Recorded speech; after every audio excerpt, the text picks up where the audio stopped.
Alright guys, welcome back to another Fortnite video. Hit that like button down below for Hula Meowscles right here. You don't want to make Hula Meowscles sad, right? So hit that like button down below. But today guys, we have so much amazing things to talk about. Basically a full explanation of everything about the helicopter, keeping you guys in the know with brand new leaks that were found recently, clues in game, just all of the details about this new vehicle that's going to be coming out soon, how it's going to work, where it's going to spawn, all of that stuff in today's video. It's going to be great. And with that being said, guys, if you haven't yet, hit that subscribe button down below and turn on notifications to be kept in the know with update stuff like this, XP tips and tricks, challenge guides. I love helping you guys out on this channel, so, helps you out to be subscribed. And on top of that, guys, if you want to help support me, if you appreciate these videos, be sure to use code TheLlamacer in the item shop. As an epic partner, it helps support the channel, and I appreciate that a ton. But without further ado here, let's go ahead and jump on into it with the first thing I want to talk about. And if you guys didn't know, real quick, a recap of some of the older info before we jump into this brand new info. This is essentially what the helicopters are going to be. Now, this picture was revealed at the very start of the season, basically as a teaser image for one of the new locations, which was the grotto. And as you can see there, it is very clearly putting a focus on that helicopter. But when we went into the game that first day of the season, there were no helicopters to be found. So with that being said, guys, it's just more confirmation that helicopters are going to be in the game. And on top of that, another big reveal at the start of the season was during the trailer for the season itself. At one point during the trailer, we actually got to see video of a helicopter landing at the agency. Again, pointing towards helicopters being in the game for sure. So by far, guys, helicopters are 99.9% confirmed at this moment, which is even more supported by these brand new leaks and things that we have to go over right here. So yeah, guys, let's just go ahead and jump into this stuff. And thanks to @Spadicy on Twitter for finding a bunch of these files within the game. There are some amazing leaks right here, and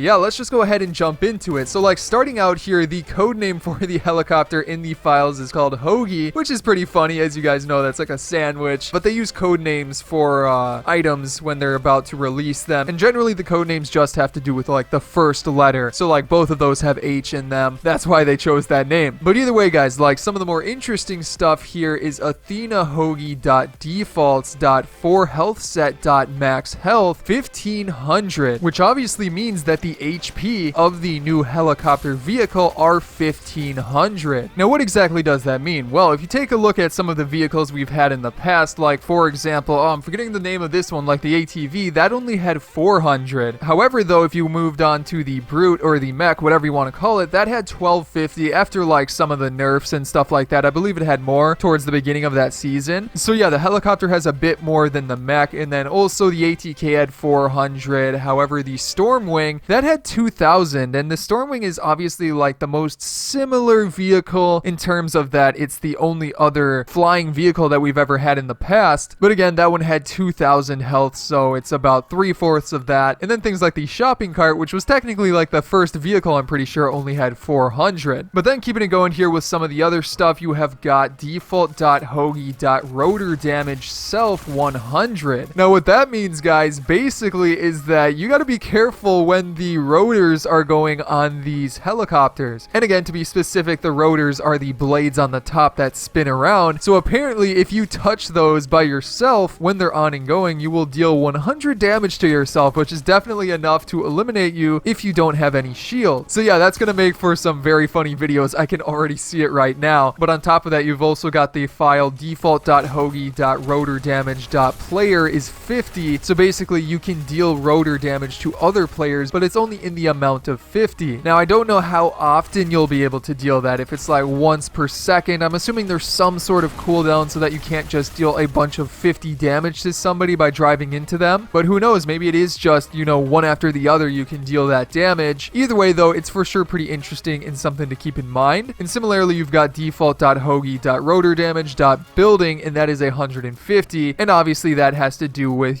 breaking builds, breaking through builds and things like that. And that damage is a pretty significant number. And just as a reference point for that, the wooden walls in the game have 150 health, so you'll be able to instantly drive through those. However, the brick walls have 300 health, so that'll take 2 hits, and then the metal walls have 500, so it'll take for a full wall 4 hits at least. So metal is definitely a pretty good thing to keep in mind for these. But then after that, you've also got default.hoagie.explode code.damage.building 450, which is a little bit confusing, but it's believed that that is to mean the amount of damage that the helicopter will do once it gets fully damaged and explodes. You know, like it gets to 0 HP. That is the amount that it's going to deal, which is interesting. We haven't really ever seen that before, besides the Brute with its self-destruct sequence, but this is different. This is just when the vehicle is done for. On top of that, you've also got the damage to players from that similar type thing. That is 70, which is also a pretty decent amount. Nothing like crazy, but again, definitely something to keep in mind, that's for sure. Keeping it going here, you have default.hoagie.rotorhit.launchplayer.velocity 1500. So yeah, guys, apparently you'll be able to launch players by hitting them with the rotor blades as well, and that is a velocity of 1500, which I'm not exactly sure what 1500 velocity means, but I'm assuming that's a pretty decent amount. Probably launch them a few squares. However, that then answers a bit more about the questions with rotor damage. You won't just be able to deal that 50 damage to other players over and over and over again, unless they're like stuck up against a wall or something, because obviously you'll be able to launch the players. That'll be fun as well. I can already see it. And then with that, you have some other interesting stuff like pickaxe hit.should impulse 1, and also impulse min z 150 and impulse xy multi 300. Not 100% sure what those mean. I think they have to do with just when you pickaxe the vehicle, it does that little bit of movement. But again, I'm not 100% sure about that. So, you know, it's still up in the air. Either way, though, with that, there's some details about the launch speed when you run into players, like the body hit.player.launch speed multi 15, which again is just basically how fast or how far the player is launched when you run into another player. And similarly, there's body hit.player.min speed to launch player 20, which basically means that you have to have a speed of 20 in order to trigger that launch speed multiplier, I'm pretty sure. So you can't just, you know, slowly inch into another player and they'll get launched. You have to be going at least 20, which I'm not 100% sure what 20 is. But yeah, with that, there's also a bit about the glass on the vehicle, and the file for that is driverglass.shouldSpawn. And the current idea for this is that it's likely for, you know, the glass on the helicopter on the front of it protecting the driver and things like that, which would make sense. But again, considering that it spawns in as a separate thing, it's possible that that could break at a certain point if enough damage is taken, but we'll have to wait and see a little bit more about that. And finally, for this bit of files, there is things about rumble intensity. You've got rumble intensity.ascend 0.3, rumble intensity.descend 0.005, and then rumble intensity.passive 0.01, which is just things to do with, you know, the helicopter rumbling when you go up in the air, when you go down, when it's just sitting there, you know, when it's on and driving around. Nothing too crazy, but hey, it's some details about it. And then something else interesting I want to talk about here. This info comes from Hypex on Twitter. He basically said that it appears as though helicopters will not be equipped with weapons. A lot of fans were worried that we'd be getting the Stormwing 2.0, but it appears as though Epic will err on the side of caution with the choppers. So again, guys, it doesn't look like these will have any weapons on them. They will purely be for transportation around the map. Also, that begs the question of how many players can fit in these helicopters. I'm assuming it would be 4, 2 in the front seats, 1 driver, 1 passenger, and then probably 2 in the back seats. However, I would assume that since the back seats appear to be open, or that you'd be able to sit in the back, that you'd still be able to use your weapons similar to like the ATK or something along those lines, you know? And obviously that would make the most sense. I mean, why wouldn't you be able to use your weapons if you're riding in this vehicle? So yeah, guys, but on top of that, there's a bunch of other interesting stuff about this, like where will these spawn and things like that. Well, first of all, there have been found a bunch of helipads around the map. If you take a look around the map, and like starting out here before we even go onto the main island, the starting island has a helipad on it, and that in and of itself is pretty important stuff because you can see it right here. But usually when things are on the starting island, they're a big part of the main island itself, because the starting island is sort of like a mini representation of the things that are added to the new main island each season. So with that being said, since there is a helipad there, that obviously is a big clue. And on top of that, guys, also according to @iFireMonkey on Twitter, a lot of new location type things were added in version 12.10. A lot of them are meshes and stuff, but basically apparently there's going to be more of these helipad locations at Apres-Ski Garage, not sure what garage is, Holly Hedges, and also the weather station, which is definitely pretty cool. Now, if you guys didn't know, there are currently a bunch of other locations for these as well, and every single one of the new like agency type locations has one of these. Like for example, the Shark, as you can see, there's a sort of normal looking helipad right here, and then if you go to the agency, there is one on the far side, as you can see. Then similarly, if you go to the rig, this one's very interesting because it's completely differently colored. But again, there's one at the rig too. Also at the grotto, that's the one that I showed you in the image at the beginning of the video, but right in the center of that location is one. And then finally, the yacht has one at the end of the boat. So again, the helicopters are likely going to spawn at all of these locations during a match, making these even more interesting, and also those locations that I just talked about. So overall, guys, I'm super excited for this item to finally come into the game. And what do you guys think about it? Leave your comments down below. I'm really curious to see what you guys have to say. Do you think it's going to be overpowered? Do you think it's going to work great for mobility? Personally, I'm excited for it. It doesn't have any weapons on it, so I think it's going to be really cool. But anyways, guys, that is going to be it for today's video. I hope you enjoyed it, and if you did, remember to hit that subscribe button and turn on notifications for more fun videos like this coming out in the near future, especially with the next update just around the corner. And on top of that, be sure to check out some of my previous videos here, such as an XP glitch on the top left. That's a really good one. But again, guys, I hope you enjoyed today's video, and I will see you in the next one.